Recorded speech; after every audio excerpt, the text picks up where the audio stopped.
ಮನಿ save ಮಾಡ್ತೀನಿ.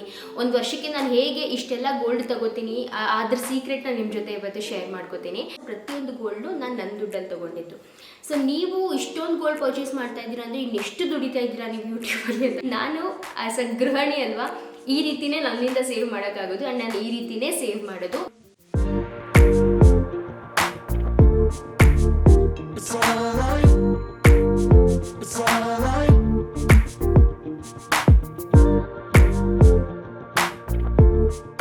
ಹಿಂಗೆ ಸ್ಪೂನಲ್ಲಿ ಬಾಯಲ್ಲಿ ಹಾಕೊಂಡು ಸುಟ್ಟೋಗ್ಲಿ. Hi guys, welcome back to my channel. ಹೇಗಿದ್ದೀರಾ ಎಲ್ಲರೂ? ಚೆನ್ನಾಗಿದ್ದೀರಾ? ಸೊ ಇವಾಗ ನಾನು ಒಂದು ಸ್ವಲ್ಪ ಗಿಡಗಳನ್ನ ಏನು ಗೊತ್ತಾ, ವಾರಕ್ಕೆ ಒಂದ್ಸತಿ ಅಥವಾ 15 ದಿವಸಕ್ಕೆ ಒಂದ್ಸತಿನಾದರೂ ಒಂದು ಸ್ವಲ್ಪ ಮೇಂಟೆನೆನ್ಸ್ ಮಾಡಬೇಕು, ಇಲ್ಲಾಂದರೆ ಹಾಳಾಗೋಗುತ್ತೆ. ಸೊ ಇಲ್ಲಿ ಒಣಗೋಗಿರೋದೆಲ್ಲ ಇತ್ತು, ಅದನ್ನ ರೂಟ್ ಸಮೇತ ಅಂದರೆ ಅದ್ರದ್ದು ಇದ್ರು ಈ ಒಣಗೋಗಿರೋ ಫುಲ್ ಹೂವು ನೋಡಿ, ವೈಟ್ ಕಲರ್ ಎಷ್ಟು ಸಖತ್ತಾಗಿರ್ತಲ್ಲ, ಎಲ್ಲ ಫುಲ್ ಒಣಗೋಗಿದೆ. ಸೊ ಅದನ್ನೆಲ್ಲ ತೆಗೆದು ಹಾಕ್ತಾ ಇದ್ದೆ. ಒಣಗೋಗಿರೋ ಹೂವನ್ನ ತೆಗೆದ್ರೇ ಕೆಳಗಡೆಯಿಂದ ಬಡ್ ಬರುತ್ತೆ ಮತ್ತು ಅದು ಚೆನ್ನಾಗಾಗುತ್ತೆ. ಸೊ ನೋಡ್ಬೋದು ಇಷ್ಟೊಂದು ಥರ ಈ ಬಡ್ಡೆಲ್ಲ ಇದೆಲ್ಲ ಚೆನ್ನಾಗಿ ಬ್ಲೂಮ್ ಆಗುತ್ತೆ, ಫ್ಲವರ್ಸ್. ಆ್ಯಂಡ್ ಇನ್ನೊಂದು ಏನು ಗೊತ್ತಾ, ಗಿಡಗಳನ್ನ ಬೆಳೆಸೋದೇನೋ ಈಸಿ, ಅಂದರೆ ಸುಮ್ಮನೆ ನೀರು ಹಾಕಿದ್ರೆ ಬೆಳೆಯುತ್ತೆ ಆ ಥರ ಅಲ್ಲ. ಅದಕ್ಕೆ ಸಿಕ್ಕಾಪಟ್ಟೆ ಲೈಕ್ ನಮ್ಮಮ್ಮ ಅದನ್ನೇ ಹೇಳ್ತಾರೆ, ಒಂದು ಚಿಕ್ಕ ಮಗುನ ಹೇಗೆ ನೋಡ್ಕೋತೀವೋ ಗಿಡಗಳನ್ನೂ ಹಾಗೆ ನೋಡ್ಕೊಂಡ್ರೆ ಅಷ್ಟೇ ಅದು ಚೆನ್ನಾಗಿ ಬರೋದು ಅಂತ. ಅದಂತೂ ಸಿಕ್ಕಾಪಟ್ಟೆ ನಿಜ ಅಂತಲೇ ಹೇಳ್ಬೋದು. ಆ್ಯಂಡ್ ಇದು ನೋಡಿ, ಇದು ಬಂದು ದಾಸವಾಳದ ಹೂವು. ಸುಮ್ಮನೆ ಮುಟ್ಟಿದ್ರೆ ಸಾಕು ಇದ್ರದ್ದು ಈ ಫ್ಲವರ್ ಬಡ್ ಏನೋ ಇದು ಅದು ಹಾಗೆ ಬಂದುಬಿಡ್ತಿದೆ. ಇದು ಹೂವಾನೇ ಬಿಡ್ತಾ ಇಲ್ಲ, ಅಂದರೆ ಇದರಲ್ಲಿ ಬಂದು ಈ ಚಿಕ್ಕ ಹುಳಗಳು ಬಂದುಬಿಟ್ಟಿದೆ. ಈ ಚಿಕ್ಕ ಹುಳ ಈ ದಾಸವಾಳದ ಹೂವಿಗೆ ಅಂತ ಜಾಸ್ತಿ ಬರೋದು. ಹಾಗೆ ನಾನೇನು ಮಾಡ್ತೀನಿ ಅಂದರೆ ಈ ಒಣಗೋಗಿರೋ ಹೂವು ಎಲ್ಲ ಇರುತ್ತಲ್ಲ, ಸೊ ನನಗಿದು ಮೇಘನ ಹೇಳ್ಕೊಟ್ಟಿರೋದು. ಒಣಗೋಗಿರೋ ಹೂವನ್ನೆಲ್ಲ ಮತ್ತೆ ಆ ಒಂದು ಪಾಟಲ್ಲೇ ಸ್ವಲ್ಪ ಹಿಂಗೆ ಇದು ಮಾಡಿಬಿಟ್ಟು ಮಣ್ಣೆಲ್ಲ ಮೇಲೆ ತೆಗೆದುಬಿಟ್ಟು ಅದನ್ನ ಒಳಗಡೆ ಸೇರಿಸ್ಬಿಡಿ, ಅದೇ ಒಂಥರ ಗೊಬ್ಬರ ಥರ ಆಗಿಬಿಡುತ್ತೆ ಹೂಗಳಿಗೆ. ಸೊ ಆ ರೀತಿ ಮಾಡ್ತೀನಿ ಇವಾಗ. ಆ್ಯಂಡ್ ದೇವ್ರ ಹೂವು ಒಂದಷ್ಟು ಇಟ್ಟಿದ್ದೀನಿ ಗೊಬ್ಬರ ಮಾಡೋದಕ್ಕೆ ಅಂತ, ಅದ್ರದ್ದು ಅಂದರೆ ಸ್ವಲ್ಪ ಹೋಮ್ ಮೇಡ್ ಕಾಂಪೋಸ್ಟ್ ಮಾಡೋಣ ಅಂತ ನೋಡಬೇಕು. ಅದಕ್ಕೊಂದು ಸ್ವಲ್ಪ ಟೈಮ್ ಮಾಡಿ ಅದನ್ನು ಮಾಡಬೇಕು. ಆ್ಯಂಡ್ ನಾನು ಬಂದು ಗಿಡಗಳ ಮೇಲೆ ಈ ಥರ ನೀರನ್ನ ಚುಮುಕಿಸ್ತೀನಿ, ಅದು ಒಳ್ಳೆಯದು ಗಿಡಗಳ ಮೇಲೆ. ಅಂದರೆ ಬರೀ ನಾವು ಈ ರೂಟ್ಸ್ಗೆ ಮಾತ್ರ ಅಲ್ಲ, ಗಿಡಗಳ ಮೇಲೆ ಕೂಡ ಚುಮುಕಿಸ್ಬೇಕು. ಬಿಕಾಸ್ ಸಿಕ್ಕಾಪಟ್ಟೆ ಬಿಸಿಲಿದೆ ಅಲ್ವಾ. ಅದೊಂದು ಇದು ತೊಗೋಬೇಕು ನಾನು, ಅದು ಚೆನ್ನಾಗಿರುತ್ತೆ. ಅದು ನೀರು ಹಾಕೋಕ್ಕೆ ಆ ಕ್ಯಾನ್ ಬರುತ್ತಲ್ಲ ಆ ಥರದ್ದು, ಆವಾಗ ಎಲೆಗಳ ಮೇಲೆಲ್ಲ ನೀಟಾಗಿ ನೀರು ಬೀಳುತ್ತೆ. ಸೊ ಇದು ಆಲ್ಮೋಸ್ಟ್ ಡೈಲಿ ಮಾಡಬೇಕು. ಓಕೆ ಗೈಸ್, ಸೊ ಆಯಿತು ಕೆಲಸ ಮುಗಿಸಿ ಸಾಕಾಗ್ಬಿಡುತ್ತೆ ಅಂತಲೇ ಹೇಳ್ಬೋದು. ಸೊ ಕೆಲಸ ಮುಗಿಸ್ಕೊಂಡೆ ಆ್ಯಂಡ್ ಇವಾಗ ಹೋಗ್ಬಿಟ್ಟು ಒಂದು ಸ್ವಲ್ಪ ಫ್ರೆಶ್ ಅಪ್ ಆಗ್ತೀನಿ. ಫೇಸಲ್ಲಿ ಸ್ವಲ್ಪ ಟೈರ್ಡ್ನೆಸ್ ಇದೆ ಅಲ್ವಾ, ಕ್ಲೀನಾಗಿ ಮುಖ ಎಲ್ಲ ವಾಶ್ ಮಾಡ್ಕೊಂಡು ಫ್ರೆಶ್ ಅಪ್ ಆಗ್ತೀನಿ. ಸೊ ನಾನು ಆ್ಯಕ್ಚುಲಿ ಯಾವ ಫೇಸ್ ವಾಶ್ ಯೂಸ್ ಮಾಡ್ತೀರಾ ಸುಪ್ರಿಯಾ ಅಂತ ಕೇಳ್ತಿರ್ತೀರಾ. ಸೊ ನಾನು ಯೂಸ್ ಮಾಡೋದು ಬಂದು ಇದು ಬಂದು ಹಿಮಾಲಯದು ಪ್ಯೂರಿಫೈಯಿಂಗ್ ನೀಮ್ ಫೇಸ್ ವಾಶ್ ಅಂತ. ಈ ಒಂದು ಫೇಸ್ ವಾಶ್ನ ಯೂಸ್ ಮಾಡ್ತೀನಿ. ಬಿಕಾಸ್ ಇದೇಂತಿಗೆ ಯೂಸ್ ಮಾಡ್ತೀನಿ ಅಂದರೆ ಪಿಂಪಲ್ಸ್ನ ಪ್ರಿವೆಂಟ್ ಮಾಡುತ್ತೆ. ಯೂಶ್ವಲಿ ತುಂಬ ಜನಕ್ಕೆ ಪಿಂಪಲ್ ಪ್ರಾಬ್ಲಮ್ಸ್ ಇರುತ್ತೆ, ಸ್ಪೆಷಲಿ ಇವಾಗ ಸೆಕೆಗಾಲ ಬಂತಲ್ವಾ, ಸ್ವೆಟ್ ಆಗ್ತಾ ಇರ್ತೀವಿ, ಆ ಸ್ವೆಟ್ಟಿಂದಾನೇ ಪಿಂಪಲ್ಸ್ ಬರೋದು ಜಾಸ್ತಿ ಆಗುತ್ತೆ. ಸೊ ಆ ಟೈಮಲ್ಲಿ ಬೆಸ್ಟ್ ಅಂತಲೇ ಹೇಳ್ಬೋದು, ತುಂಬ ಚೆನ್ನಾಗಿ ವರ್ಕ್ ಆಗುತ್ತೆ ಈ ಒಂದು ಹಿಮಾಲಯದು purifying neem face wash. So ಈ ಥರ ಪ್ರಾಬ್ಲಮ್ಸ್ ಎಲ್ಲ ಸ್ಟಾರ್ಟ್ ಆಗಿದೆ ಅಂದರೆ ನಾನು ರೆಕಮೆಂಡ್ ಮಾಡೋದು ನಿಮಗೆ ಹಿಮಾಲಯದು ಈ ಒಂದು purifying neem face wash. So ಆರಾಮಾಗಿ ನೀವು ಇದನ್ನ ಯೂಸ್ ಮಾಡ್ಬೋದು. ಆ್ಯಂಡ್ ಇದನ್ನ ಯೂಸ್ ಮಾಡೋದು ಕೂಡ ತುಂಬಾ ಈಸಿ. ಜಸ್ಟ್ ನಿಮ್ಮ ಫೇಸ್ ಮೇಲೆ ಸ್ವಲ್ಪ ನೀರನ್ನ ಹಾಕ್ಕೊಂಡು ನಾರ್ಮಲ್ ಟ್ಯಾಪ್ ವಾಟರಿಂದ ಕೂಡ ನೀವು ಇದನ್ನ ಫೇಸ್ ವಾಶ್ ಮಾಡ್ಬೋದು. ನಾರ್ಮಲ್ ಟ್ಯಾಪ್ ವಾಟರಿಂದ ಫೇಸ್ ವಾಶ್ ಮಾಡೋದ್ರಿಂದ ಬ್ಲಡ್ ಸರ್ಕ್ಯುಲೇಷನ್ ಚೆನ್ನಾಗಾಗುತ್ತೆ. ಸೊ ಫೇಸ್ ಮೇಲೆ ನೀರು ಹಾಕ್ಕೊಂಡು ಮತ್ತು ಈ ಒಂದು ಹಿಮಾಲಯದು ಪ್ಯೂರಿಫೈಯಿಂಗ್ ನೀಮ್ ಫೇಸ್ ವಾಶ್ನ ಒಂದು ಸ್ವಲ್ಪ ತಗೊಂಡು ಫೇಸ್ ಮೇಲೆ ಚೆನ್ನಾಗಿ ಮಸಾಜ್ ಮಾಡಿ ಅಷ್ಟೇ. ನಿಮ್ಮ ಫೇಸ್ ತುಂಬಾ ಜಾಸ್ತಿ ಕ್ಲಿಯರ್ ಆಗಿ ಕೂಡ ಕಾಣಿಸುತ್ತೆ. ಸೊ ಡೆಫಿನೆಟ್ಲಿ ರೆಕಮೆಂಡ್ ಮಾಡ್ತೀನಿ. ಸೊ ಇದರಲ್ಲಿ ಬಂದು ತುಂಬಾ ಒಳ್ಳೆ ಕ್ವಾಲಿಟೀಸ್ ಇದೆ. ಲೈಕ್ ಇದು ಬಂದು ಕ್ಲಿನಿಕಲಿ ಪ್ರೂವೆನ್ ಆಗಿದೆ, ಲೈಕ್ ಇದು ಪಿಂಪಲ್ಸ್ನ ತುಂಬ ಮಟ್ಟಿಗೆ ರೆಡ್ಯೂಸ್ ಮಾಡುತ್ತೆ ಅಂತ. ಇದರಲ್ಲಿ ಬಂದು 100% ನ್ಯಾಚುರಲಿ ಡಿರೈವ್ಡ್ ನೀಮ್ನ ಯೂಸ್ ಮಾಡಿದ್ದಾರೆ, which is also known for it's powerful anti bacterial action. ಹಾಗೂ ಇದು ಬಂದು ನಮ್ಮ ಫಸ್ಟ್ ಫೇಸ್ ವಾಶಿಂದನೇ ವರ್ಕ್ ಆಗೋಕ್ಕೆ ಸ್ಟಾರ್ಟ್ ಆಗುತ್ತೆ. ಹಾಗೂ ಇದು ಬಂದು 99.9% ಅಷ್ಟು ಪಿಂಪಲ್ ಕಾಸಿಂಗ್ ಬ್ಯಾಕ್ಟೀರಿಯಾನ ಕಿಲ್ ಮಾಡುತ್ತೆ. ಮತ್ತು ತುಂಬಾ ಜೆಂಟಲ್ ಕ್ಲೆನ್ಸರ್, ಲೈಕ್ ನಮ್ಮ ಇಂಪ್ಯೂರಿಟೀಸ್ನ ಹಾಗೂ ಈ ಒಂದು ಪಿಂಪಲ್ಸ್ನೆಲ್ಲ ಕ್ಲಿಯರ್ ಮಾಡೋದಕ್ಕೇ ಡಿಸೈನ್ ಮಾಡಿರುವಂಥ ಒಂದು ಕ್ಲೆನ್ಸರ್ ಅಂತಲೇ ಹೇಳ್ಬೋದು. ಆ್ಯಂಡ್ ಗೈಸ್, ಇದು ಬಂದು ಸೋಪ್ ಫ್ರೀ ಹಾಗೂ ಪ್ಯಾರಬಿನ್ ಫ್ರೀ ಕೂಡ ಇದೆ. ಆ್ಯಂಡ್ ಇದರಲ್ಲಿ ಸ್ಕಿನ್ ಫ್ರೆಂಡ್ಲಿ pH ಕೂಡ ಇದೆ.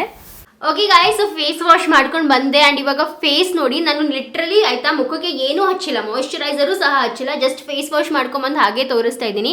ಸೊ ನೋಡಿ ಫೇಸ್ ಮೇಲೆ ಒಂದು ನ್ಯಾಚುರಲ್ ಗ್ಲೋ ಇದೆ. ಸೊ ನನಗೆ ಅದಕ್ಕೇನೆ ಸ್ಪೆಷಲಿ ಈ ಒಂದು ಹಿಮಾಲಯದು ಪ್ಯೂರಿಫೈಯಿಂಗ್ ನಿಮ್ಮ ಫೇಸ್ ವಾಶ್ ಇಷ್ಟ. ಬಿಕಾಸ್ ಒಂಥರ ನ್ಯಾಚುರಲ್ ಗ್ಲೋ ಕೊಡುತ್ತೆ ಮತ್ತು ಯಾವುದೇ ಥರದ ಪಿಂಪಲ್ಸ್ ಏನೂ ಬರೋದಿಲ್ಲ. ಸೊ ಎಷ್ಟೊಂದು ಪಿಂಪಲ್ಸ್ ಎಲ್ಲ ಪ್ರಿವೆಂಟ್ ಮಾಡುತ್ತೆ. ನನ್ನ ಫೇಸಲ್ಲಿ ನೀವು ನೋಡಿದ್ರೆ ಎಲ್ಲೂ ಸಹ ಪಿಂಪಲ್ಸ್ ಇಲ್ಲ ನೋಡಿ, ಎಲ್ಲೂ ಸಹ ಪಿಂಪಲ್ಸ್ ಇಲ್ಲ. ಬಿಕಾಸ್ ಇದು ತುಂಬ ಚೆನ್ನಾಗಿದೆ. ಆ್ಯಂಡ್ ಏನು ಗೊತ್ತಾ, ಇದೊಂಥರ ಲೆಗಸಿ ಅಂತಲೇ ಹೇಳ್ಬೋದು. ತುಂಬ ವರ್ಷದಿಂದ ಹಿಮಾಲಯ ಪ್ರಾಡಕ್ಟ್ಸ್ನ ಯೂಸ್ ಮಾಡ್ತಾ ಇದ್ದೀವಿ.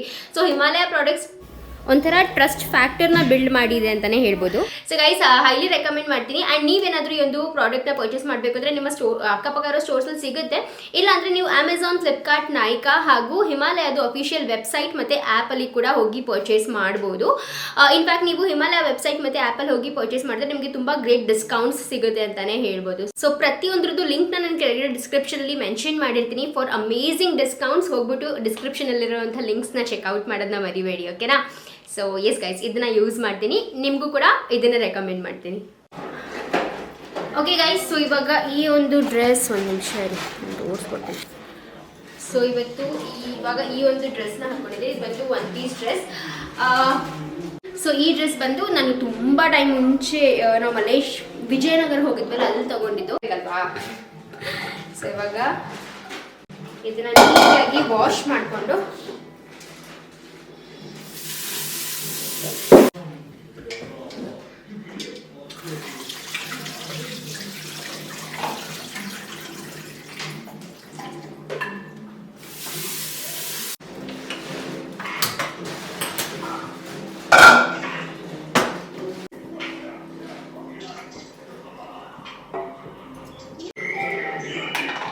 ಅಡುಗೆ ಸ್ಪೆಷಲ್ ಒಂದೇ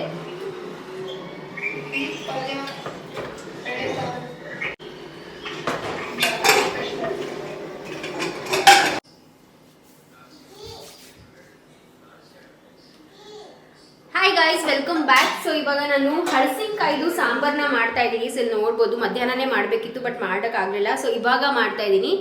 ಈ ಹಳಸಿನಕಾಯಿನ ನಾನು ಬಂದ್ಬಿಟ್ಟು ಮಧ್ಯಾಹ್ನನೇ ಒಂದು 3 ವಿಸಲ್ ಕೂಗಿಸಿದ್ದೆ.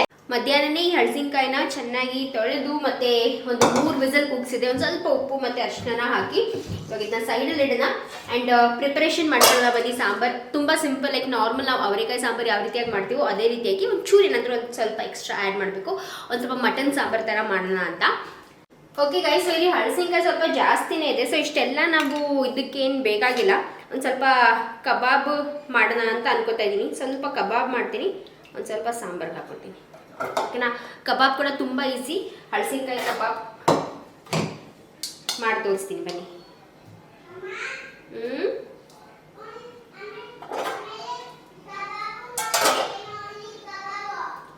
ಓಕೆ,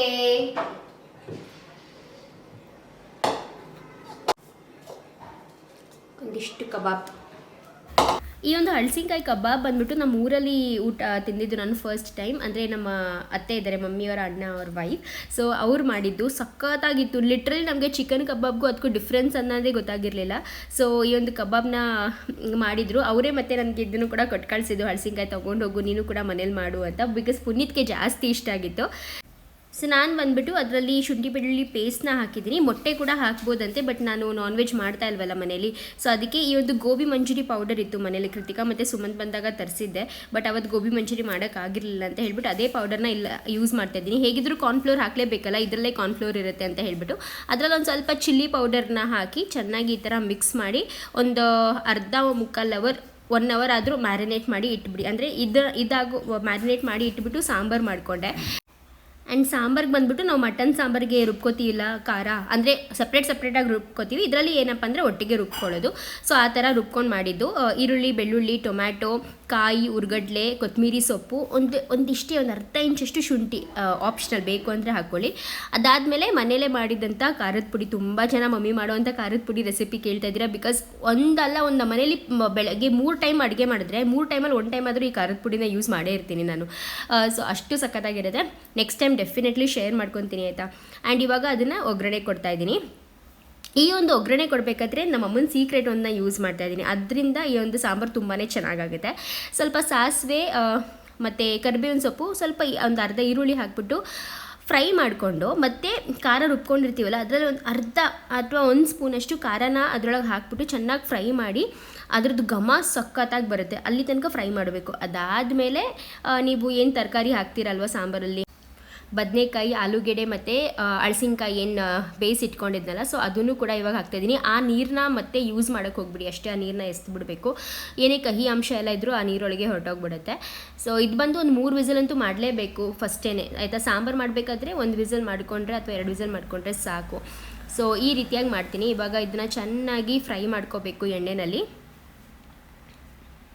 ಆ್ಯಂಡ್ ಹಳಸಿನಕಾಯಿ ಜೊತೆ ಬಂದುಬಿಟ್ಟು ಅವರೆಕಾಯಿ ತುಂಬ ಒಳ್ಳೆ ಕಾಂಬಿನೇಷನ್. ಬೈ ಚಾನ್ಸ್ ಅವರೆಕಾಯಿ ಇಲ್ಲ ಅಂದರೆ ನೀವು ಇದು ಮೊಳಕೆ ಕಟ್ಟಿದ ಕಾಳುಗಳಿರುತ್ತಲ್ಲ ಅದನ್ನು ಕೂಡ ಹಾಕ್ಕೊಂಡು ಮಾಡ್ಕೋಬೋದು ಈ ಸಾಂಬಾರನ್ನ. ಇಲ್ಲಾಂದರೆ ಒಣ ಅವರೆಕಾಯಿ ಇರುತ್ತಲ್ಲ ಕಾಳು, ಒಣ ಅವರೆಕಾಳು, ಅದನ್ನು ಕೂಡ ಹಾಕ್ಕೊಂಡು ಮಾಡ್ಕೋಬೋದು ನೆನೆಸಿಟ್ಬಿಟ್ಟು. ಸೊ ಈ ಥರ ಮಾಡಿಕೊಂಡು ನೆಕ್ಸ್ಟ್ ಖಾರನ ಹಾಕ್ತಾ ಇದ್ದೀನಿ. ಆ್ಯಂಡ್ ಸೈಡಲ್ಲಿ ನೋಡ್ಬೋದು ಪುನೀತ್ ಕೂಡ ಹೆಲ್ಪ್ ಮಾಡ್ತಾ ಇದ್ದಾರೆ, ಅನ್ನಕ್ಕೆ ಇಡ್ತಾ ಇದ್ದಾರೆ. ನಾನಿಲ್ಲಿ ಸಾಂಬಾರು ರೆಡಿ ಮಾಡ್ಕೊಳ್ಳೋ ಅಷ್ಟರಲ್ಲಿ ಅವರು ಅನ್ನಕ್ಕೆ ಇಡ್ತಾ ಇದ್ದಾರೆ. ನಾವು ಸ್ವಲ್ಪ ಹೊರಗಡೆ ಹೋಗಿದ್ವಿ. ಸೊ ಹೊರಗಡೆ ಹೋಗಿ ಬರೋದು ಮನೇಲಿ ಅಡುಗೆ ಮಾಡೋದು ಲೇಟ್ ಆಯಿತು. ಆ್ಯಂಡ್ ಇದನ್ನ ನಾನು ಮತ್ತೆ ಬೆಳಗ್ಗೆನೇ ಬೇಯಿಸಿಟ್ಟಿದ್ನಲ್ಲ, ಸೊ ಇದ್ರದ್ದೇ ರೆಸಿಪಿ ಮಾಡಿಬಿಡೋಣ ಅಂತ ಹೇಳ್ಬಿಟ್ಟು ಮಾಡ್ತಾಯಿದ್ದೆ. ಆ್ಯಂಡ್ ಇನ್ನೊಂದು ಏನು ಗೊತ್ತಾ, ವೀಡಿಯೋ ಮಾಡಿಕೊಂಡು ನಾವು ಅಡುಗೆ ಮಾಡ್ತೀವಿ ಅಂದರೆ ಒಂದು ಸ್ವಲ್ಪ ಲೇಟೇ ಆಗೋದು. ಅದು ಯಾವುದೇ ಅಡುಗೆ ಆಗಿರಲಿ ಸ್ವಲ್ಪ ಲೇಟ್ ಆಗುತ್ತೆ. ಬೇಗ 5-10 ನಿಮಿಷದಲ್ಲಿ ಮಾಡುವಂಥ ಅಡುಗೆನೂ ಅರ್ಧ ಮುಕ್ಕಾಲು ಅವರ್ ತೊಗೊಳ್ಳೋ ಥರ ಆಗುತ್ತೆ. ಬಿಕಾಸ್ ಆ್ಯಂಗಲ್ಸ್ ನೋಡ್ಕೋಬೇಕು, ಆ್ಯಂಗಲ್ಸ್ ಚೇಂಜ್ ಮಾಡಬೇಕು, ಸಿಕ್ಕಾಪಟ್ಟೆ ಕೆಲಸ ಇರುತ್ತೆ ಗೈಸ್. ಯೂಟ್ಯೂಬ್ ಮಾಡೋದು ಅಷ್ಟು ಈಸಿ ಅಲ್ಲ.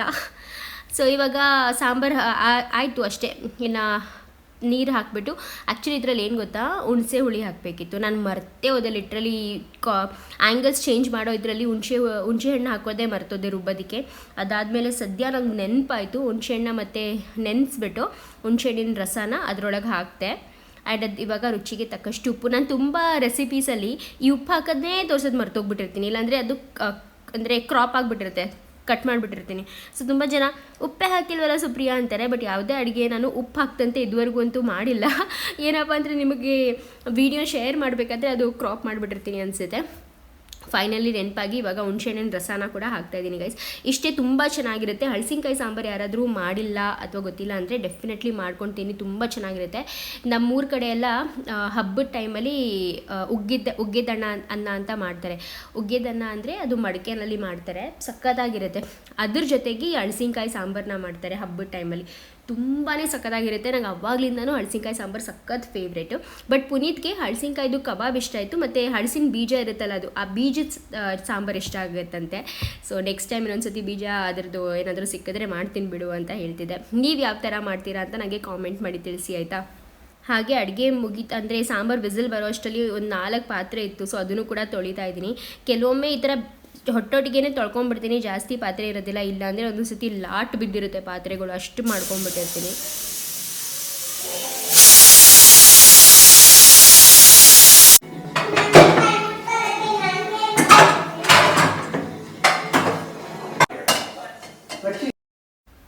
ಅನ್ನ ಸಾಂಬಾರು ಎರಡೂ ಕೂಡ ರೆಡಿ ಇತ್ತು. ಇನ್ನು ಬರೀ ನಾನು ಕಬಾಬ್ ಒಂದು fry ಮಾಡ್ಕೋಬೇಕಿತ್ತು.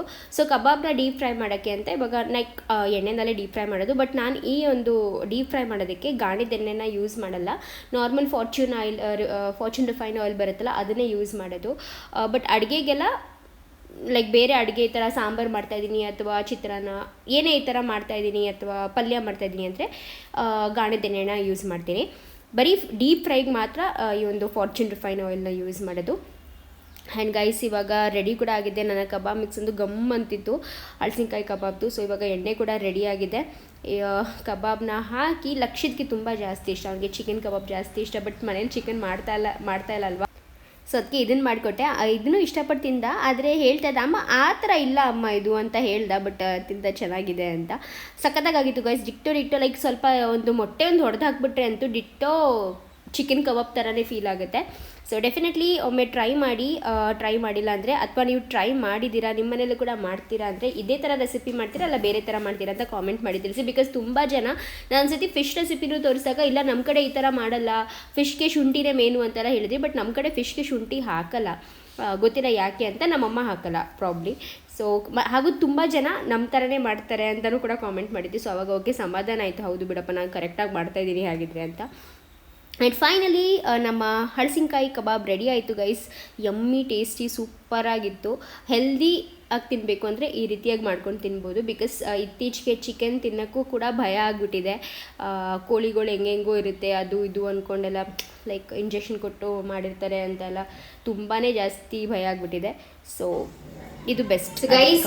Yummy yummy ಹಳಸಿನಕಾಯಿ kebab ready, ಇನ್ನು ತಿನ್ನೋದಷ್ಟೇ. ಸೊ ಫಸ್ಟು ಪುನೀತಿಗೆ ಟೇಸ್ಟ್ ಮಾಡ್ಸೋಣ ಹೇಗಿದೆ ಅಂತ ಹೇಳ್ತಾರೆ. ಓಕೆ ರೀ?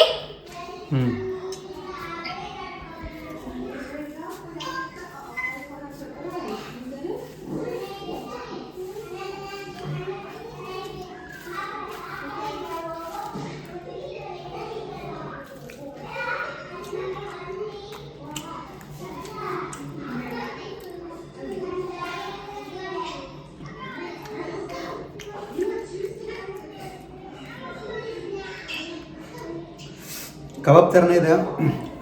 ಒಂದು ಚೂರು ಡಿಫ್ರೆನ್ಸೇ ಗೊತ್ತಾಗ್ತಿಲ್ಲ, ಇದು ವೆಜ್ಜಾ ನಾನ್ ವೆಜ್ಜಾ ಅಂತ. ತುಂಬಾ ಚೆನ್ನಾಗಿದೆ. ಒಂದು ಸ್ವಲ್ಪ ಉಪ್ಪು ಜಾಸ್ತಿ, ಒಂದು ಚುಟ್ಕಿ ಅಲ್ವಾ, ಒಂದು ಚೂರು ಜಾಸ್ತಿ ಆಯ್ತು ಅಂತ ಅನಿಸಿದೆ. ಪ್ರಾಬ್ಲಿ ನಾನು ಬರೀ ಕಾರ್ನ್ ಫ್ಲೋರ್ ಎಲ್ಲ ಹಾಕ್ಬಿಟ್ಟು ಮಾಡಿದ್ರೆ ಕರೆಕ್ಟ್ ಆಗಿರೋದು. ನಾನು ಅದು ಗೋಬಿ ಮಂಚೂರಿ ಪೌಡರ್ ಹಾಕಿದ್ನಲ್ಲ, ಅದ್ರಲ್ಲಿ ಒಂದು ಸ್ವಲ್ಪ ಸಾಲ್ಟ್ ಇರುತ್ತೆ ಅನ್ಕೋತೀನಿ. ಚೆನ್ನಾಗಿದೆಯಾ? ನೈಸ್. ಮುದ್ದೆ ತಿಂತೀರಾ ಹಳಸಿನಕಾಯಿ ಸಾಂಬಾರ್ಗೆ? ಇವಾಗ ಸಾಂಬಾರ್ ನೋಡೋಣ, ಸಾಂಬಾರ್ ಹೇಗಾಗಿದೆ ಅಂತ. ಈ ತರ ಹಳಸಿನಕಾಯಿ ಸಾಂಬಾರ್ ಫಸ್ಟ್ ಟೈಮ್ ತಿಂತಿದ್ಯಾ ಅನ್ಸುತ್ತಲ್ವ ನೀನು? ಹಳಸಿನ ಬೀಜದ ಚೆನ್ನಾಗಿ ನಂಗೆ ಇಷ್ಟ ತುಂಬಾ, ಬಟ್ ನಂಗೆ ಕಾಯಿದ ಇದೆ ಫಸ್ಟ್ ಟೈಮ್ ತಿಂತಿರೋದು. ಬಟ್ ಹಳಸಿನ ಬೀಜದ ಸಾಂಬಾರ್ ನಂಗೆ ತುಂಬಾ ಇಷ್ಟ. ನೋಡಿ ಗೈಸ್, ಸಾಂಬಾರ್ ಹೆಂಗಿದೆ, ಸಕ್ಕತ್ತಾಗಿದೆ.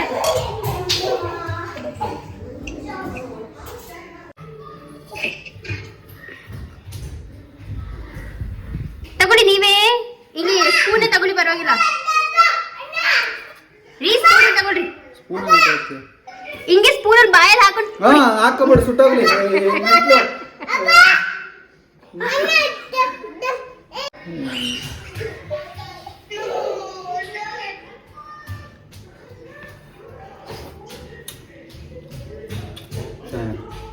ಚೆನ್ನಾಗಿದೆಯಾ?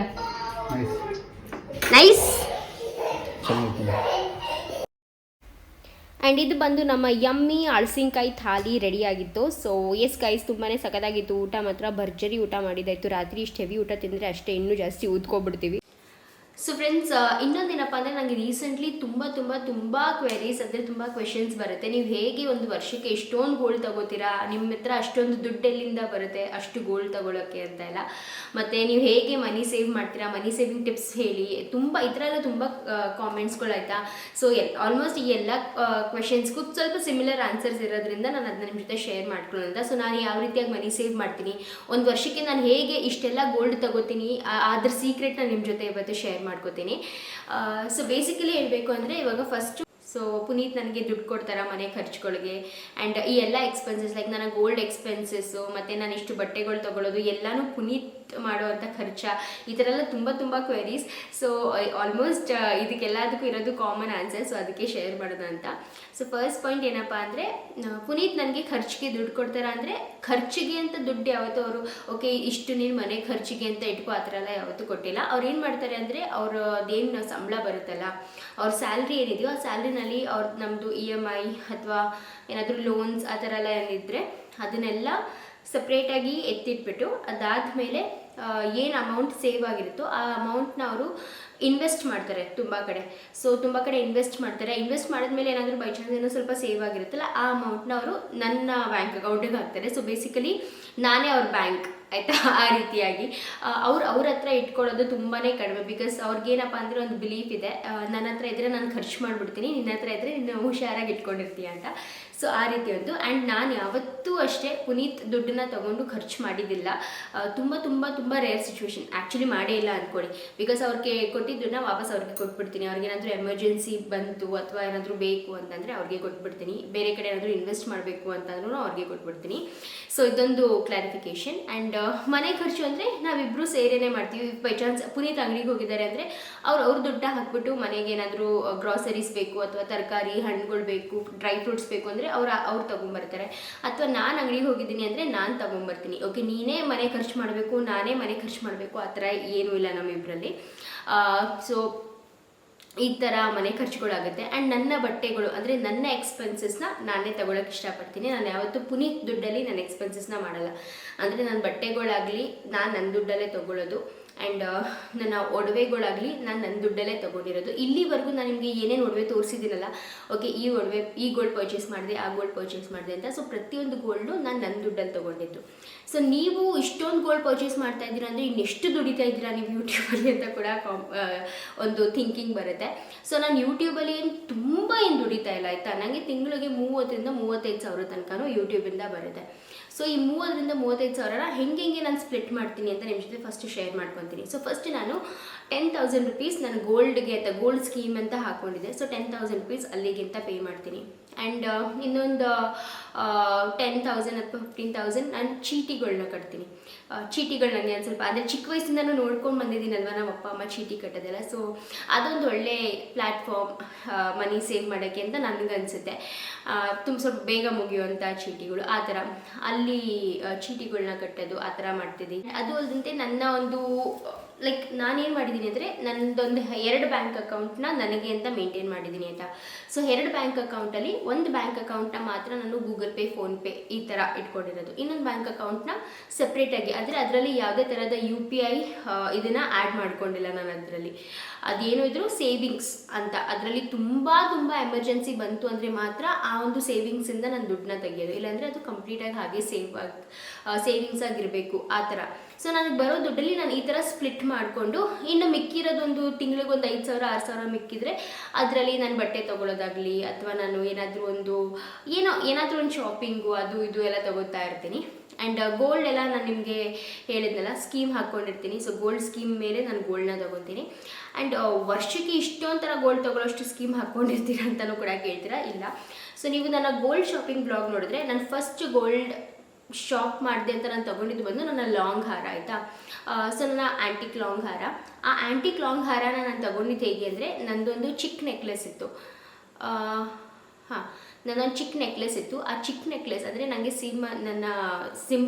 ಲಕ್ಷಿತ್ಗೆ ನಾನು ಪ್ರೆಗ್ನೆಂಟ್ ಅಂತ ಗೊತ್ತಾದಾಗ ಸೀಮಂತಿಕೆ ಅಂತ ಪುನೀತ್ ನನಗೆ ಮಾಡಿಸ್ಕೊಟ್ಟಿದ್ದು ನೆಕ್ಲೆಸ್ ಅದು. ಆ ನೆಕ್ಲೆಸ್ನ ಹಾಕಿ ನಾನು 20 ಗ್ರಾಮ್ಸ್ನ ಹಾಕಿ ಆ್ಯಕ್ಚುಲಿ 55 ಗ್ರಾಮ್ಸ್ ಅಷ್ಟು ಒಂದು ಲಾಂಗ್ ಹಾರನ ತೊಗೊಂಡೆ. ಇನ್ನು ಮಿಕ್ಕಿದ 30 ಗ್ರಾಮ್ಸ್ಗೆ ನಾನು ತುಂಬ ಟೈಮಿಂದ ಸೇವ್ ಮಾಡಿಟ್ಕೊಂಡಿದ್ದಂಥ ದುಡ್ಡು. ಅದು ಆಲ್ಮೋಸ್ಟ್ ಒಂದು 1.5-2 ವರ್ಷದ ತನಕನೂ ನಾನು ಸೇವ್ ಮಾಡಿಟ್ಕೊಂಡಿದ್ದ ದುಡ್ಡನ್ನ ನಾನು ಹಾಕಿ ಆ ಒಂದು ಲಾಂಗ್ ಹಾರನ ತೊಗೊಂಡಿದ್ದು. ಓಕೆನಾ. ಸೊ ಇದು ಫಸ್ಟ್ ಲಾಂಗ್ ಹಾರದ್ದಾಯಿತು. ಅದಾದಮೇಲೆ ನಾನು ಒಂದು ಇಯರಿಂಗ್ಸ್ನ ತೊಗೊಂಡೆ. ಸೊ ಆ ಇಯರಿಂಗ್ಸ್ ಬಂದುಬಿಟ್ಟು ನಾನು ನನ್ನ 2-3 ತಿಂಗಳದ್ದು ಒಂದು ಸ್ಯಾಲ್ರಿನ ಇಟ್ಕೊಂಡು ಒಂದು ಇಯರಿಂಗ್ಸ್ 9 ಗ್ರಾಮ್ಸು 10 ಗ್ರಾಮ್ಸು ಆ ಇಯರಿಂಗ್ಸ್ನ ತೊಗೊಂಡಿದ್ದು ಅದು. ಆ್ಯಂಡ್ ಅದಾದಮೇಲೆ ನಾನು ಚೋಕರ್ ತೊಗೊಂಡೆ. ಸೊ ಚೋಕರ್ ಬಂದುಬಿಟ್ಟು ನೀವು ಆ ಬ್ಲಾಗ್ನ ನೋಡಿರ್ತೀರ. ನಾನು ಚೋಕರ್ ಶಾಪಿಂಗ್ ಬ್ಲಾಗ್ನ ನೋಡಿದರೆ ಅದರಲ್ಲಿ ಕ್ಲಿಯರಾಗಿ ತೋರಿಸಿದ್ದೀನಿ. ನಂದು 30 ಗ್ರಾಮ್ಸ್ ನಮ್ಮಮ್ಮ ನನ್ನ ಮದುವೆಗೆ ಅಂತ ಮಾಡಿಸ್ಕೊಟ್ಟಿದ್ದು ಬಳೆ ಇತ್ತು. ಆ ಬಳೆ ಬಂದುಬಿಟ್ಟು ತುಂಬ ಬೆಂಡ್ ಆಗಿಬಿಟ್ಟಿರೋದು ಮತ್ತು ಮಧ್ಯದಿಂದ ಎಲ್ಲ ಅದರದ್ದು ಒಂಥರ ಬೀಡ್ಸ್ ಥರ ಇರ್ತಲ್ಲ ಅದೆಲ್ಲ ಬಿದ್ದೋಗಿರೋದು, ಗೋಲ್ಡ್ ಕೂಡ ಕೆಲವೊಂದು ಬಿದ್ದೋಗ್ಬಿಟ್ಟಿತ್ತು. ಸೊ ಅದಕ್ಕೆ ಇನ್ನು ಅದನ್ನು ಹಾಕೊಳ್ಳೋಕ್ಕೂ ಆಗಲ್ಲ. ಅದು ಓಲ್ಡ್ ಫ್ಯಾಷನ್ ಬೇರೆ ಆಗೋಯ್ತು. ಒಂಥರ ಸುಮ್ಮನೆ ಗೋಲ್ಡ್ ಚಿಕ್ಕದಾಗಿ ಬೀಳ್ತಾ ಹೋಗಿ ಲಾಸ್ ಮಾಡ್ಕೊಳ್ಳೋದಕ್ಕಿಂತ ಅದು ಹಾಕೋದು ಬೆಟರ್ ಅನಿಸ್ತು ನನಗೆ. ಸೊ 30 ಗ್ರಾಮ್ ಬಳೆನ ಹಾಕಿ ನಾನು 25 ಗ್ರಾಮ್ಗೆ ನೆಕ್ಲೆಸ್ ತೊಗೊಂಡಿದ್ದು ಆಯಿತಾ. ಅದರಲ್ಲೂ ನಾನೇನು ನನ್ನ ದುಡ್ಡನ್ನ ಕೂಡಿಟ್ಟಿರೋ ದುಡ್ಡನ್ನ ಎಲ್ಲ ಹಾಕ್ಬಿಟ್ಟು ತೊಗೊಂಡಿಲ್ಲ. ಸೊ ಇದು. ಆ್ಯಂಡ್ ಅದಾದಮೇಲೆ ನನ್ನ ಜುಮ್ಕಾ, ಇವಾಗ ಲಾಸ್ಟ್ ಜುಮ್ಕಾ ಬ್ಲಾಗ್ ಮಾಡಿದ್ದಾರ. ಸೊ ಆ ಜುಮ್ಕಾ ತೊಗೋಬೇಕಾದ್ರೆ ಆ ಬ್ಲಾಗಲ್ಲಿ ಕ್ಲಿಯರಾಗಿ ಹೇಳಿದ್ದೀನಿ 1 ಲಕ್ಷ ನನ್ನ ತಂಗಿ ನನಗೆ ಸಾಲ ಕೊಟ್ಟಿದ್ದಾಳೆ. ಅವಳು ಪ್ರಾಬ್ಲಿ ಕೊಟ್ಟಿಲ್ಲ ಅಂದಿದ್ರೆ ನಾನು ಅದನ್ನ ತೊಗೊಳಕ್ಕೆ ಆಗ್ತಿರಲಿಲ್ಲ. ನಾನು ಹೋಗ್ಬಿಟ್ಟು ಅವಳಿಗೆ ನಾನು ಕೊಡುವಂತ ಏನು ಆ ಥರ ಕೇಳಿ ಇದು ಮಾಡಿಲ್ಲ. ಅವಳಿಗೆ ಗೊತ್ತಾಯ್ತು ಓಕೆ ಇವಾಗ ಇವಳು ಇದ್ದೆಲ್ಲ ಲೈಕ್ ನನ್ನ ಸೆಟ್ ಇತ್ತು, ಬಟ್ ಆ ಸೆಟ್ಟಿಗೆ ಮ್ಯಾಚಿಂಗ್ ಇಯರಿಂಗ್ಸ್ ಇರಲಿಲ್ಲ. ಆ್ಯಂಡ್ ನನ್ನ ಮನೆ ಫಂಕ್ಷನ್ ನಡೀತಾ ಇದೆ. ಸೊ ಅವ್ರಿಗೆ ಲಚ್ಚು ಮತ್ತು ನಂದು ಇಬ್ಬರೂ ತಗೋ ನೀನು ಇನ್ನೇಂತಕ್ಕೆ ಅದನ್ನು ಎಲ್ಲ ಫಂಕ್ಷನ್ ಮುಗಿದ್ಮೇಲೆ ತಗೊಂಡೇನು ಪ್ರಯೋಜನ ಇದೆ, ತಗೋ ನೀನು ಇವಾಗ ನಾನು ಕೊಡ್ತೀನಿ ಬೇಕಾದರೆ ಆಮೇಲೆ ಬೇಕಾದರೆ ನೀನು ನಂಗೆ ಕೊಡುವೆ ಅಂತ ಹೇಳಿಬಿಟ್ಟು ನಂದು ಕೊಟ್ಟಿದ್ದು ದುಡ್ಡೆ ಮ್ಯಾಕ್ಸಿಮಮ್ ಆಯಿತಾ. ಅದರಲ್ಲಿ ನಾನು 60,000-70,000 ಪೇ ಮಾಡಿದೆ. ಆಮೇಲೆ ನಂದು 1 ಲ್ಯಾಕ್ ಏನೋ ಕೊಟ್ಟು ಆಲ್ಮೋಸ್ಟ್ ಅದು 170-175 ಏನೋ ಆಯಿತು. ಅದು ಇಯರಿಂಗ್ಸ್ ಸ್ವಲ್ಪ ಗ್ರಾಮ್ ಜಾಸ್ತಿ ಇರೋದ್ರಿಂದ ಜಾಸ್ತಿ ಆಯಿತು. ಸೊ ಹಂಗೆ ತೊಗೊಂಡಿದ್ದು. ಆ್ಯಂಡ್ ಅದಾದಮೇಲೆ ಇನ್ನೇನು ತೊಗೊಂಡೆ, ನಂದು ಆ್ಯನಿವರ್ಸರಿಗೆ ಒಂದು ಚೋಕರ್ ಅಂದರೆ ಪಿಂಕ್ ಕಲರ್ದು ಬೀಡ್ಸ್ ನೋಡಿರ್ತೀರಲ್ಲ. ಸೊ ಅದು ಬಂದು ನಾನು ಆಲ್ಮೋಸ್ಟ್ 1 ವರ್ಷದ ತನಕನೂ ಅದಕ್ಕೆ ಪ್ರತಿ ತಿಂಗಳು 10,000 ಸ್ಕೀಮ್ನ ಕಟ್ಕೊಂಡು ಹೋಗಿ ಫೈನಲಿ ಅದು ಸ್ಕೀಮ್ ಮೆಚ್ಯೂರ್ ಆದಾಗ ಹೋಗ್ಬಿಟ್ಟು ಆ ಚೋಕರ್ ತೊಗೊಂಬಂದಿದ್ದು. ಸೊ ಈ ರೀತಿ ನೀವು ಇಲ್ಲಿ ಎಲ್ಲೇ ನೋಡಿದ್ರು ನಾನು ಬಲ್ಕಲ್ಲಿ ಓಕೆ ನಾನು ಇಷ್ಟು ದುಡ್ಡು ಹಿಂಗೆ ಜಮಾ ಮಾಡಿಟ್ಟಿರೋ ತೊಗೊಂಡು ಹೋಗ್ಬಿಟ್ಟು ಹಿಂಗೆ ಕೊಟ್ಬಿಟ್ಟು ತೊಗೊಂಬಂದಿರೋದಲ್ಲವೇ ಅಲ್ಲ. ಈ ಥರ ಟರ್ನ್ ಓವರ್ಸ್ ಅಥವಾ ಈ ಥರ ಏನಾದರೂ ಒಂದು ಅದಲ ಬದಲಿ ಮಾಡಿಕೊಂಡು ನಾನು ಗೋಲ್ಡ್ನ ತೊಗೊಂಡಿರೋದು. ಆ್ಯಂಡ್ ನಾನು ಗೋಲ್ಡ್ ಮೇಲೆ ಈ ರೀತಿಯಾಗಿ ಇನ್ವೆಸ್ಟ್ ಮಾಡ್ತೀನಿ. ಸೊ ಇನ್ನೊಂದೇನಪ್ಪ ಅಂದರೆ ಆವಾಗ ಗೋಲ್ಡ್ ತೊಗೋಬೇಕಾದ್ರೆ ಗೋಲ್ಡ್ ಪ್ರೈಸಸ್ ತುಂಬ ಕಡಿಮೆ ಇತ್ತು ಆಯಿತಾ. 3,000 4,000 5,000 ಒಳಗಡೆ ಇದ್ದಾಗ ಓಕೆ ಆರಾಮಾಗಿ ತೊಗೋಬೋದು ಬಿಡು ಅಂತ ಅನ್ನಿಸ್ತಿತ್ತು. ಬಟ್ ಇವಾಗ ಗೋಲ್ಡ್ ಪ್ರೈಸ್ ಗಗನಕ್ಕೇರಿದೆ. ಇವಾಗಲೂ ನಾನು ಯಾರಿಗೂ ತೊಗೋಬೇಡಿ ಅಂತ ಹೇಳ್ತಾರ, ಡೆಫಿನೆಟ್ಲಿ ಇನ್ವೆಸ್ಟ್ ಮಾಡಿ. ಈ ಗಗನಕ್ಕೂ ಮೇಲೆ ಇರೋವಂಥ ಗಗನಕ್ಕೆ ಹೋಗ್ಬೋದು ಗೋಲ್ಡು, ಹೇಳೋಕ್ಕಾಗಲ್ಲ. ಸೊ ಅದಕ್ಕೇ ನಿಮ್ಮ ಹತ್ರ ದುಡ್ಡಿದೆಯಾ ಹೋಗ್ಬಿಟ್ಟು ಗೋಲ್ಡಲ್ಲಿ ಇನ್ವೆಸ್ಟ್ ಮಾಡಿ. ಇಫ್ ಬೈ ಚಾನ್ಸ್ ನಿಮಗೆ ಗೋಲ್ಡಲ್ಲಿ ಇಂಟ್ರೆಸ್ಟ್ ಇದ್ದರೆ ಮಾತ್ರ. ಇಲ್ವಾ ಇನ್ನೂ ಬೇರೆ ಬೇರೆ ತುಂಬ ಇದಿದೆ ಇನ್ವೆಸ್ಟ್ ಮಾಡೋದು. ನೀವು ಚೀಟಿಗಳನ್ನ ಕಟ್ಕೋಬೋದು, ಅದು ತುಂಬ ಕರೆಕ್ಟಾಗಿ ನ್ಯಾಯವಾಗಿ ಪ್ರಾಪರಾಗಿ ಈ ಥರ ಗವರ್ಮೆಂಟ್ ಏಡೆಡ್ ಚೀಟಿಗಳೆಲ್ಲ ಇರುತ್ತೆ. ಆ ಥರ ಇದರಲ್ಲಿ ಹೋಗ್ಬಿಟ್ಟು ಚೀಟಿನ ಹಾಕಿ. ಆ್ಯಂಡ್ ಇನ್ನೊಂದೇನಪ್ಪ ಅಂದರೆ ಫಂಡ್ಸ್ ಎಲ್ಲ ಇರುತ್ತೆ, ಲೈಕ್ ಮ್ಯೂಚುವಲ್ ಫಂಡ್ಸ್ ಇರುತ್ತೆ, ಅದರಲ್ಲೆಲ್ಲ ನೀವು ಇನ್ವೆಸ್ಟ್ ಮಾಡ್ಬೋದು. ಸೊ ಈ ರೀತಿ ಬೇರೆ ಬೇರೆ ಇನ್ವೆಸ್ಟ್ಮೆಂಟ್ಸ್ನ ಮಾಡ್ಕೊಂಡು ಹೋಗಿ. ಏನಪ್ಪ ಅಂದರೆ ದುಡ್ಡನ್ನ ನಾವು ಸುಮ್ಮನೆ ಒಂದು ಬ್ಯಾಂಕ್ ಅಕೌಂಟಲ್ಲಿ ಇಟ್ಟರೆ ಅದು ಅಲ್ಲಿ ಡಬಲ್ ಆಗಲ್ಲ, ಟ್ರಿಪಲ್ ಆಗಲ್ಲ. ಇನ್ಫ್ಯಾಕ್ಟ್ ಏನಪ್ಪ ಅಂದರೆ ಆ ದುಡ್ಡನ್ನ ನಾವು ಫೋನ್ಪೇ ಗೂಗಲ್ ಪೇನಲ್ಲಿ ಆ್ಯಡ್ ಮಾಡ್ಕೊಂಡಿರ್ತೀವಿ. ಸರಿ ಹೋದ್ವಿ, ಏನೋ ಒಂದು ನೋಡಿದ್ವಿ, ಓಕೆ ಇದು ಇಷ್ಟ ಆಯಿತು, ಗೂಗಲ್ ಪೇ ಮಾಡಿಬಿಟ್ಟೆ. ಆ ದುಡ್ಡು ಹಾಗೆ ಕಡಿಮೆ ಆಗ್ತಾ ಹೋಗುತ್ತೆ ಹೊರತು ಜಾಸ್ತಿ ಆಗ್ತಾ ಹೋಗಲ್ಲ. ಬಟ್ ಅದೇ ದುಡ್ಡನ್ನ ನೀವು ಈ ಫೋನ್ಪೇ ಗೂಗಲ್ ಪೇ ಅಂತ ಒಂದು ಏನು ಆ ಸೀರಿಯಸ್ ನನಗೆ ಸ್ಕ್ಯಾಮ್ ಅಂತ ಅನ್ಸುತ್ತೆ ಒಂದೊಂದ್ಸತಿ ಆಯಿತಾ. ಅದರಿಂದ ಬಚಾವ್ ಮಾಡಿಬಿಟ್ಟು ಒಂದು ಸಪ್ರೇಟಾಗಿ ಅಕೌಂಟಲ್ಲಿ ಯಾವಾಗ ಇಡ್ತೀರಾ ನೋಡಿ, ಆವಾಗಲೇ ನೀವು ದುಡ್ಡನ್ನ ಸೇವ್ ಮಾಡೋಕ್ಕಾಗೋದು. ಓಕೆ ಇದು ನಮ್ಮ ದುಡ್ಡು ಅಲ್ಲವೇ ಅಲ್ಲ ಅಂತ ಅದನ್ನ ಒಂಥರ ಮುಚ್ಚಿಟ್ಬಿಡ್ಬೇಕು ಆ ದುಡ್ಡನ್ನ. ಆ ಥರ ಮಾಡಿದ್ರೆ ಅಷ್ಟೇ ಸೇವ್ ಮಾಡೋಕ್ಕಾಗೋದು. ಸೊ ನಾನು ಈ ಥರ ಕೆಲವೊಂದು ಟ್ಯಾಕ್ಟಿಕ್ಸ್ ಯೂಸ್ ಮಾಡ್ತೀನಿ ಆಯಿತಾ.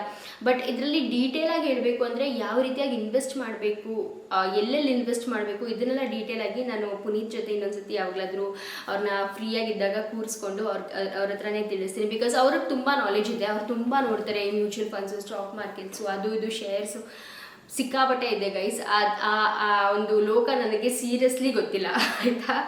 ನಾನು ಆ್ಯಸ್ ಅ ಗೃಹಿಣಿ ಅಲ್ವಾ, ಈ ರೀತಿಯೇ ನನ್ನಿಂದ ಸೇವ್ ಮಾಡೋಕ್ಕಾಗೋದು. ಆ್ಯಂಡ್ ನಾನು ಈ ರೀತಿಯೇ ಸೇವ್ ಮಾಡೋದು ದೇವ್ರ ದಯದಿಂದ ಅಲ್ವಾ. ಸ್ವಲ್ಪ ಅಮೌಂಟ್ ಸೇವ್ ಮಾಡೋಕ್ಕಾಗುತ್ತೆ ನನ್ನಿಂದ. ಸೊ ಸೇವ್ ಮಾಡಿ ಇಟ್ಕೊತೀನಿ. ಆ್ಯಂಡ್ ಬರೀ ಖರ್ಚುಗಳನ್ನ ಮಾತ್ರ ನಾನು ಮಾಡುವಂಥ 4-5 ಸಾವಿರ ಖರ್ಚು ನಿಮಗೆ ಕಾಣುತ್ತೆ. ಬಟ್ ನಾನು ಇಲ್ಲಿ 10,000 ಅಷ್ಟು ಸೇವ್ ಕೂಡ ಮಾಡಿರ್ತೀನಿ, ಅದು ನಿಮಗೆ ಕಾಣೋದಿಲ್ಲ ಅಷ್ಟೇ. ಬಿಕಾಸ್ ಅದನ್ನ ನಾನು ಏನು ಹೇಳ್ಕೊಂಡು ಅಂತ ಅದೇನು ಹೇಳ್ಕೊಂಡು ಸುತ್ತುವಂಥ ವಿಷಯ ಅಲ್ಲ ಅಲ್ವಾ. ಓಕೆ ನಾನು ಸೇವ್ ಮಾಡ್ತೀನಿ, ನನಗೆ ಗೊತ್ತು, ನಾನು ಸಪ್ರೇಟಾಗಿ ಇಡ್ತೀನಿ ಅಷ್ಟೇ. ಸೊ ಅದೊಂದು ಹೇಳಬೇಕಿತ್ತು. ಸೊ ಮನೇಲಿರೋರು ಗೃಹಿಣಿಯರು ಅಂದರೆ ಹೋಮ್ ಮೇಕರ್ಸ್ ಆಗಿರೋರು ಹೇಗೆ ಸೇವ್ ಮಾಡಬೇಕು, ಹೇಗೆ ಇದು ಮಾಡಬೇಕು ಅಂತಂದರೆ ನೋಡಿ, ಅಗೇನ್ ನೀವು ಏನೂ ಕೆಲಸ ಮಾಡ್ತಾ ಇಲ್ಲ ಅಂದರೆ ಡೆಫಿನೆಟ್ಲಿ ದುಡ್ಡು ಕೈಯಲ್ಲಿ ಆಡೋದು ಒಂದು ಸ್ವಲ್ಪ ಕಡಿಮೆ ಆಗುತ್ತೆ. ಬಟ್ ನೀವೇನಾದರೂ ಚಿಕ್ಕ ಪುಟ್ಟ ಕೆಲಸ, ಹೋಮ್ ಮೇಕರ್ ಅಂದರೆ ಕೆಲಸನೇ ಮಾಡೋಕ್ಕಾಗಲ್ಲ ಅಂತ ಏನೂ ಇಲ್ಲ. ನಾನು ಕೂಡ ಒಂದು ಹೋಮ್ ಮೇಕರೇ. ಬಟ್ ನಾನು ಇದನ್ನು ಫಸ್ಟ್ ಆಫ್ ಆಲ್ ನಾನು ಹೇಳಬೇಕು ಅಂದರೆ ನಾನು ಯೂಟ್ಯೂಬ್ನ ಆ್ಯಸ್ ಅ ಪ್ಯಾಷನ್ ಆಗೇ ತೊಗೊಂಡಿದ್ದು. ಪ್ಯಾಷನ್ಗಿಂತ ನನಗೆ ಅವಾಗೆಲ್ಲ ಯೂಟ್ಯೂಬ್ ವೀಡಿಯೋಸ್ ನೋಡ್ತಿದ್ದಿಲ್ಲ. ಓಕೆ ಕೊಲ್ಯಾಬ್ರೇಷನ್ ಬರುತ್ತೆ, ಈ ಥರ ಎಲ್ಲ ಮೇಕಪ್ ಐಟಮ್ಸ್ಗಳು ಕೊಡ್ತಾರೆ ಕೊಲ್ಯಾಬ್ರೇಟ್ ಮಾಡೋದಕ್ಕೆ. ಸೊ ಇದೆಲ್ಲ ನೋಡಿ ನಂಗೆ ಸಖತ್ ಇಂಪ್ರೆಸ್ ಆಗಿಬಿಟ್ಟಿದೆ. ನನಗೆ ದುಡ್ಡು ಬರುತ್ತೋ ಇಲ್ವೋ ಅದು ನನಗೆ ಗೊತ್ತಿರಲಿಲ್ಲ. ಬಟ್ ಈ ಥರ ಎಲ್ಲ ಬರುತ್ತೆ, ಗಿಫ್ಟ್ಸ್ಗಳೆಲ್ಲ ಬರುತ್ತೆ, ಸೊ ನಾನು ಮಾಡಬೇಕು ಯೂಟ್ಯೂಬ್ ಅಂತ ಆ ಒಂದು ಮೈಂಡ್ಸೆಟ್ ಇಟ್ಕೊಂಡು ನಾನು ಯೂಟ್ಯೂಬ್ನ ಸ್ಟಾರ್ಟ್ ಮಾಡಿದ್ದು. ಬಟ್ ಹೋಗ್ತಾ ಹೋಗ್ತಾ ಹೋಗ್ತಾ ಹೋಗ್ತಾ ಇಲ್ಲ, ನಾನು ಮಾಡಬೇಕು, ನಾನು ಜನಗಳಿಗೆ ನನ್ನ ಪರಿಚಯ ಇರಬೇಕು, ಜನಗಳನ್ನ ಐಡೆಂಟಿಫೈ ಮಾಡಬೇಕು, ಲೈಕ್ ಹಿಂಗೆ ನಾನು ಬೈ ಚಾನ್ಸ್ ಎಲ್ಲಾದರೂ ಸಿಕ್ಕಿದ್ರು ಬಂದು ನನ್ನ ಮಾತಾಡಿಸ್ಬೇಕು, ಆ ಥರ ಒಂದು ಫೇಮ್ ಬೇಕು ಅಂತ ಅನಿಸ್ತು. ಆಮೇಲೆ ಅದನ್ನ ಆ ಥರ ಆಗಿ ಯೂಟ್ಯೂಬ್ನ ಕಂಟಿನ್ಯೂ ಮಾಡ್ಕೊಂಬಂದೆ. ಅದಾದಮೇಲೆ ಯಾವಾಗ ನಾನು ಯೂಟ್ಯೂಬಿಂದ ಅರ್ನ್ ಮಾಡೋಕ್ಕೆ ಸ್ಟಾರ್ಟ್ ಮಾಡೋದು ಆವಾಗ ಅನ್ನಿಸ್ತು, ಇಲ್ಲ ನಾನು ಬರೀ ನೇಮ್ ಫೇಮ್ಗಂತ ಅಷ್ಟೇ ಅಲ್ಲ, ನಾನು ಅರ್ನ್ ಕೂಡ ಮಾಡಬೇಕು. ಬಿಕಾಸ್ ನಾನು ನನ್ನ ಕಾಲ ಮೇಲೆ ನಿಂತ್ಕೊಳ್ಳೋದು ತುಂಬ ತುಂಬ ನೆಸಸರಿ ಇದೆ.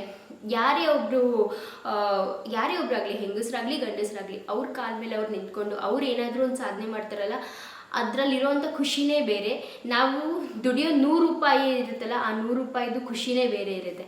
ಸೊ ಅದಕ್ಕೆ ನನಗೆ ತುಂಬ ಓಕೆ ಇಲ್ಲ ನಾನು ಕೂಡ ಮಾಡಬೇಕು, ಇದು ಅರ್ನ್ ಆಗ್ತಾ ಇದೆ ಅಂದರೆ ಡೆಫಿನೆಟ್ಲಿ ಇವಾಗ ನಾನು ಯೂಟ್ಯೂಬ್ನ ಮಾಡ್ತಾ ಇರೋದು ನನ್ನ ಪ್ಯಾಷನ್ ಮತ್ತು ಇದು ಎಲ್ಲ ಇದೆ, ಇಲ್ಲ ಅಂತ ಹೇಳ್ತಾ ಇಲ್ಲ. ಬಟ್ ಅದ್ರ ಜೊತೆಗೆ ನಾನು ಇದರಲ್ಲಿ ಅರ್ನ್ ಕೂಡ ಮಾಡ್ತಾಯಿದ್ದೀನಿ. ನಾನೊಂದು ವೀಡಿಯೋ ಹಾಕ್ತಾ ಇದ್ದೀನಿ ಅಂದರೆ ಅದಕ್ಕೆ ನಾನು 100% ಕೊಡಬೇಕು ಅನ್ನೋ ಒಂದು ಇದರಲ್ಲೇ ನಾನು ವೀಡಿಯೋ ಹಾಕೋದು. ನೋಡಿ ಇವಾಗ ಟೈಮ್ ಬಂದು ಒಂದು 12:30 1 ಗಂಟೆ ಆಗ್ತಿದೆ.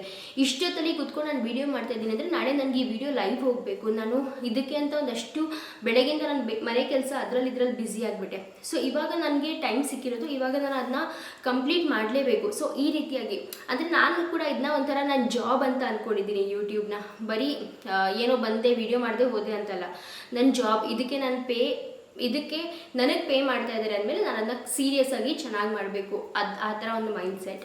ಸೊ ಎಸ್ ಗೈಸ್, ಇದಷ್ಟು ತುಂಬ ಅಂದರೆ ಈ ಥರ ತುಂಬ ವಿಷಯಗಳಿದೆ ಆ್ಯಕ್ಚುಲಿ ಹೇಳಬೇಕು ಅಂದರೆ. ಬಟ್ ನಿಮ್ಗೆ ಏನಾದರೂ ಡೀಟೇಲಾಗಿ ಯಾವುದ್ರ ಬಗ್ಗೆ ಏನಾದರೂ ಬೇಕು ಅಂದರೆ ಪ್ಲೀಸ್ ಕಾಮೆಂಟ್ ಮಾಡಿ ತಿಳಿಸಿ. ಬಟ್ ನಾನು ಯಾವ ರೀತಿಯಾಗಿ ಸೇವ್ ಮಾಡ್ತೀನಿ, ಹಾನೆಸ್ಟಾಗಿ ಹೇಳ್ತಾ ಇದ್ದೀನಿ, ನಾನು ಇದೇ ರೀತಿಯಾಗಿ ಸೇವ್ ಮಾಡೋದು, ಅದನ್ನು ನಿಮ್ಮ ಜೊತೆ ಶೇರ್ ಮಾಡ್ಕೊಂಡಿದ್ದೀನಿ ಅಷ್ಟೇ. ಸೊ ಒಂದೇನಪ್ಪ ಅಂದರೆ ಗೋಲ್ಡ್ ಸ್ಕೀಮ್ಸಲ್ಲಿ ದುಡ್ಡನ್ನ ಇನ್ವೆಸ್ಟ್ ಮಾಡ್ತೀನಿ.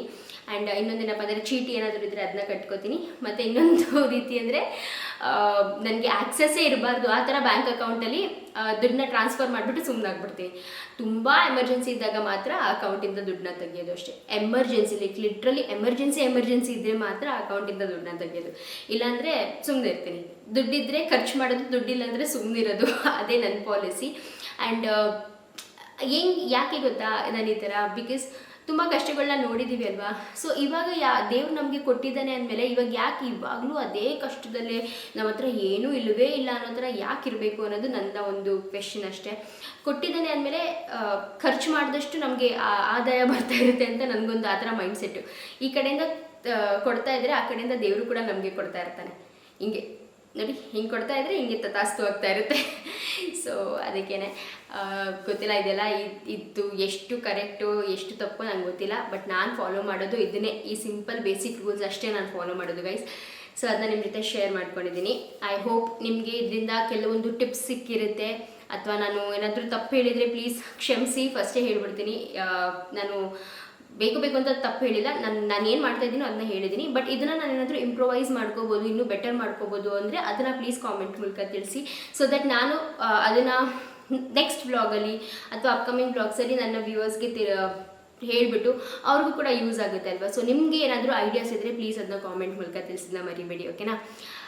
ಓಕೆ ಗೈಸ್, ಸೊ ಎಸ್ ಇದಷ್ಟು ಬಂದು ಇವತ್ತಿನ ವ್ಲಾಗ್. ಐ ಹೋಪ್ ನೀವೆಲ್ಲರಿಗೂ ಇಷ್ಟ ಆಗಿರುತ್ತೆ. ಇಷ್ಟ ಆದರೆ ಪ್ಲೀಸ್ ಅಂದ್ಬಿಟ್ಟು ಲೈಕ್ ಮಾಡಿ, ಶೇರ್ ಮಾಡಿ, ಹಾಗೂ ಸಬ್ಸ್ಕ್ರೈಬ್ ಮಾಡ್ಕೊಂಡಿಲ್ಲ ಅಂದರೆ ದಯವಿಟ್ಟು ಸಬ್ಸ್ಕ್ರೈಬ್ ಮಾಡ್ಕೊಳ್ಳಿ. ಇದೇ ರೀತಿಯಾದಂಥ ಒಳ್ಳೊಳ್ಳೆ ಟಿಪ್ಸ್, ಒಳ್ಳೊಳ್ಳೆ ಕಾಂಟೆಂಟ್ನ ನಿಮ್ಮ ಜೊತೆ ಶೇರ್ ಮಾಡ್ಕೊತೀನಿ. ಇನ್ನೂ ತುಂಬ ಬೆಚ್ಚಾನ್ ಕಾಂಟೆಂಟ್ಸ್ ಇದೆ ನಿಮ್ಮ ಜೊತೆ ಶೇರ್ ಮಾಡ್ಕೊಳ್ಳೋಕ್ಕೆ. ಸೊ ಪ್ಲೀಸ್ ಸಬ್ಸ್ಕ್ರೈಬ್ ಮಾಡ್ಕೊಳ್ಳಿ.